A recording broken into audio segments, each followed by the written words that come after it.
Okay, so there were several questions about air analysis and processing data last semester, so I thought we would take one of your more recent results of the thermal expansion experiment and for the aluminum rod in particular here, and discuss air analysis.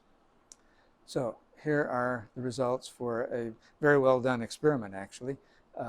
And this is the length of the rod between the two clips in millimeters. Notice we've got everything's in millimeters here.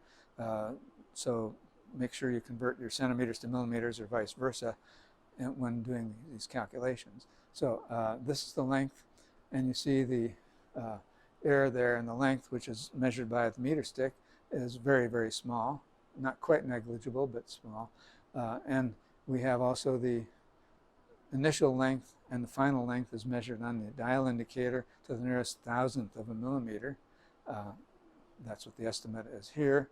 And we have also the initial and final temperatures, which were interpolated as you did between whole degrees on the resistance gauge on the meter to the nearest tenth of a degree. And so when you subtract these two, you get a 2/10 of a degree error. So we have 2/10 of a degree error for delta T. We have 2/1000 of a millimeter error for delta L. And these translate into 0.06%, 0.3%, and 0.3%. Okay, well, just to remind you, the formula for the thermal expansion coefficient is delta L over L0 delta T. These are checked off here. And so when you do these calculations, you get 0.06% plus 0.3 plus 0.3 is 0.66%, or to one significant figure, we'll talk about that later again, 0.7%. The accepted value, depending on where you look it up in a book, it ranges from 2.1 to 2.4 times 10 to the minus 5 per degree. And the second place we looked this up, it was 2.3 times 10 to the minus 5 per degree. The difference is aluminum alloys have a slightly different thermal expansion coefficient. The purity of aluminum may be not 100%, and so this is going to vary a little bit. Okay, so our total expected error in percent is 0.7%. This is the accepted value. This is the calculated value. We reported the calculated value to 3 significant figures because the total error is less than 1%. You may remember at the first of the year, we talked about error analysis, and I gave you an accuracy table, which is a rough table. And so if the error is more than 10%, you can only report one significant figure. We hope that never happens, but sometimes it does. If the error is between 1 and 10%, you can report 2 significant figures. And if the error is less than 1%, but more than 0.1%, which is the case here for our answer, you can report 3 significant figures. So it's legitimate to report 3 significant figures. Now, when you compare your answer, which has legitimately 3 significant figures, to the textbook value or the value that we found on the internet, it's only to 2 significant figures. So as far as you're concerned, that's exactly the right answer. Your answer fits within the value of 2.3 or 23 times 10 to the minus 6 per degree. This is a really well done experiment, and they've got really, really close to or right on the right answer. What if you came out 2.6 times 10 to the minus 5 per degree? Well, then you have discrepancy between your answer and this answer, which is not covered by your 0.7% error, which means either you underestimated some errors, or which is possible, or you did some incorrect measurements at some point, but you can only speculate, and you probably shouldn't speculate what the error is. But the point is that you have a difference between if you got 2.5 times 10 to the minus 5 per degree instead of 2.34 or 2.3, you can't really quite explain the discrepancy, and that's just fine. That's your answer. That's your findings. You haven't quite included the accepted value in your range, but very close. So finding out the discrepancy, the difference between your value and the accepted value, which is basically 0 here. If it's not 0, then that just means you have perhaps underestimated an error source someplace or made a slightly off measurement someplace. Still, it's a good quality result. 2.5 times 10 to the minus 5 per degree is a pretty good result compared to 2.3. It's just a couple percent off, a little bit more than your 0.7% that you estimated here. So that's reflecting back on something you did recently last November and making a correct error analysis from it. So let me also point out, I wrote many times the criticism of your significant figures, a listing of significant figures. Let's just say, for an example, here you have some final answer of 646 plus or minus 29. Well, that's not your final answer. You may remember I called that a provisional answer back first to last semester. What this means is your answer could be between 675 and 617, or between 680 and 620 roughly. So the second decimal, or the second place here, the tens place, is it's the first uncertain number, the first number with error in it. So that makes it the first, that makes it the significant figure value. This is the number that there is some uncertainty, or actually quite a bit of uncertainty in terms of its true value.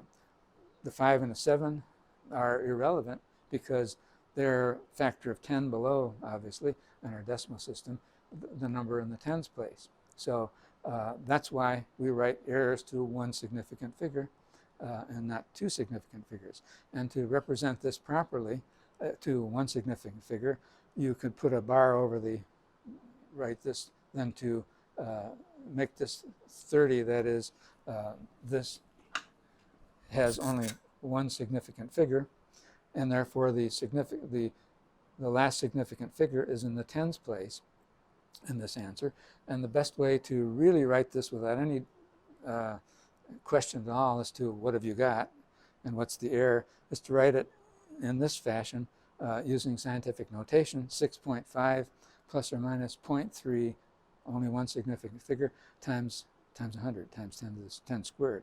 That would be the answer that makes very clear you have your error to one significant figure, and that's in the tens place in this answer. Okay, thank you. Okay, so I just wanted to take a few minutes to make some comments about adding errors in Quadrature and using this, one of the next two labs, as an example. In this lab, we're going to make a lot of readings, all of which are on analog meters.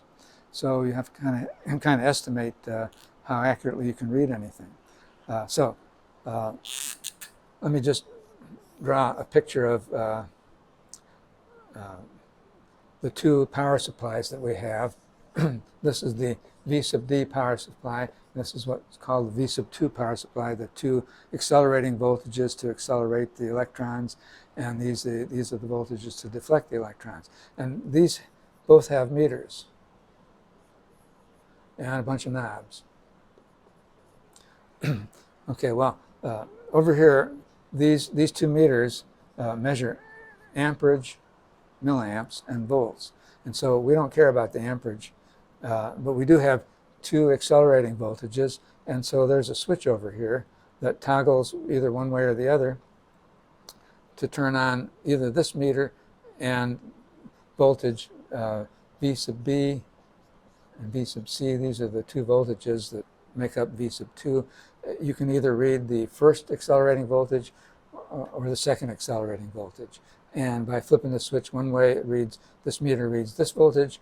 Flipping it the other way, the same meter reads this voltage. Okay, so this meter also has two scales. There's a light on one side, red light here and an orange light here, and when you flip the meter over to the switch over to this, it lights up the red light, and that means you're reading this voltage. When you flip it over to the other way, it lights up an orange light, and it's reading this voltage. Now this meter here has two scales, one that goes from 0 to 400, I believe, and one that goes from 0 to 150. This one's a red scale, and this one's a black scale. For the red scale, you read this voltage. For the black scale, you read this voltage. So let's say you're reading a certain voltage. You want to set it at whatever you need to set it at, 100 volts, 200 volts, whatever it is. The scale on these is different. And so you have to estimate how carefully you could read this meter. That is, if you've got, say, 5, 6, 7, 8, and you have your pointer points in between 5 and 6, and there's no markings here to help you divide this up into tenths or fourths or whatever. You just have to kind of estimate. So this reading here would be 5.3 volts, plus or minus maybe 0.1 volt. Okay, and again, the scales are different. So this scale here, being a scale that goes from 0 to 400, you might be able to only read to the nearest 2 or 4 or maybe 5 volts, plus or minus. The scale here goes from 0 to 150. You might be able to read to the nearest 1 or 2 volts, or estimate this way the nearest 1 or 2 volts on that scale. So the error, the percent error in your readings are going to be different for the two different scales. And I'm not going to go through this rather complicated meter here. It also has red and black scales that are governed by a dial here, and you're just going to have to get used to that. I don't want to try to explain it without you seeing it, and you will see it on the video explaining the lab a little bit. But so you have 3 voltage readings, V sub B, V sub C, and V sub D, which is the deflecting voltage. These are the accelerating voltages. So you have uncertainty in voltage B, uncertainty in voltage C, uncertainty in voltage D. And again, I'm just making up these numbers. The uncertainty in these voltages might be different because of what we talked about over here. But let me just make up some numbers. The other thing that you're reading, you're estimating that as we have this screen, and it's divided into, unfortunately, quarter inches segments, 0, minus a quarter, minus a half, plus a quarter, plus a half, and so forth. It's a 2 by 2 inch screen, so it goes from -1 to +1, and +1 to -1 down here in the y direction. We're only using the x direction deflection plates in this experiment. So the question is, where is this little dot? And sometimes it's not such a little dot. When you turn the meter on, when you turn the power supply on, there might be a little dot like that, and you want to put it on every one of these intersections, there are 9 of them, and take the reading of the voltage for those 9 sections, the intersections. When the dot's on here and here and here, and so forth, there's a little more to it than that, which I've explained in the video for the lab.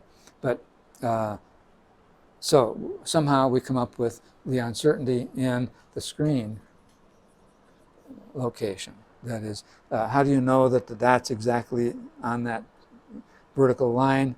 The dot may be a little, not such a little nice dot, it might be a kind of a little blob dot. So you have to estimate plus or minus how many volts change on V sub D on this. So I'm just going to make up some numbers here. We have 3 voltages and a screen value, that is, where is the dot on the screen. And I'm just going to say this is, let's see, this is the big scale, so it might be 3%, plus or minus 2%, plus or minus 1%. This is a much more accurate meter here, and this might be plus or minus 2%.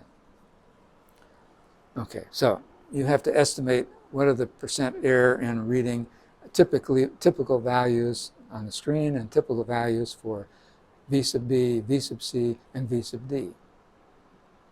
I don't know what happened to V sub A. in any case. So adding these in quadrature is done as follows. If you just added these errors, that'd be 3, 4, 5, 6, 7, 8, 9% error.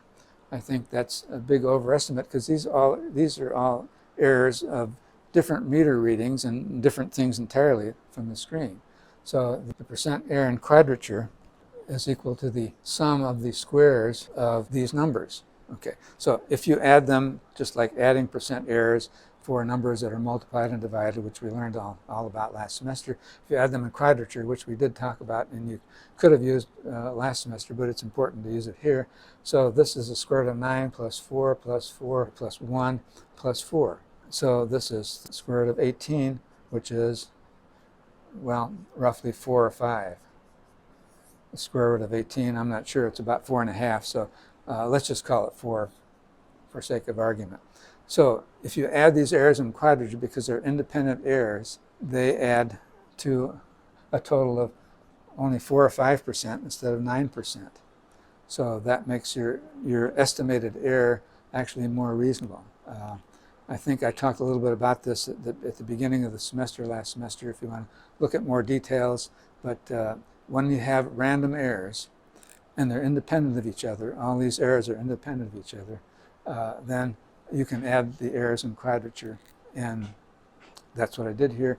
And it gave you half the error that you would have gotten just adding them up in the old-fashioned sum of percent errors technique. So, okay, well, hope that helps when you do your lab report for the electron deflection lab.